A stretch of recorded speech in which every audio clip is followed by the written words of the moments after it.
యెహోషాపాలు ఎంతో సేవ జరిగింది. అందుకని వాళ్ళందరూ ఏడ్చుకొని ఒకసారి భక్సింగా దగ్గర కూర్చున్నాడు. అందరూ వచ్చేసి,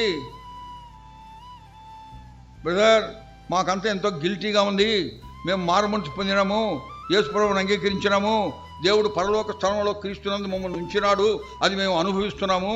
కానీ ఒక గిల్ట్ అనేది ఉంది, ఒక దోషం, నేరారోపణ మా హృదయంలో ఏంటంటే, మేము అంతకుముందు అక్రమంగా సంపాదించినవన్నీ నా దగ్గర ఉన్నాయి, సైకిళ్ళు, మోటార్ సైకిళ్ళు, ఎంతో బంగారం, డబ్బులు ఎన్నో ఉన్నాయి. అవన్నీ మేము తిరిగి ఇవ్వాలంటే ఎవరికి ఇవ్వాలో మాకు తెలియదు, ఎట్లా వచ్చినాయో మాకు తెలియదు. ఏం చేయాలంటే అన్నట, మేము ఒక బావి తవ్వుతాము యెహోషాలో, అన్ని తీసి దాంట్లో పడేయండి అని చెప్పినట్టు. ఇది కథ కాదు, వాస్తవం.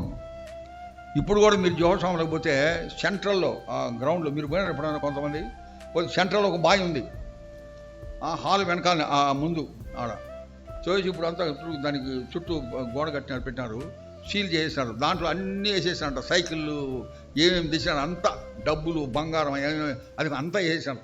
ఎందుకంటే ఎవరికి ఇవ్వాలనో రిటర్న్ చేయాలని తెలియలే వాళ్ళకి. దట్స్ వాళ్ళ గిల్ట్ పోయింది. ఆ విధంగా జీవించినారండి.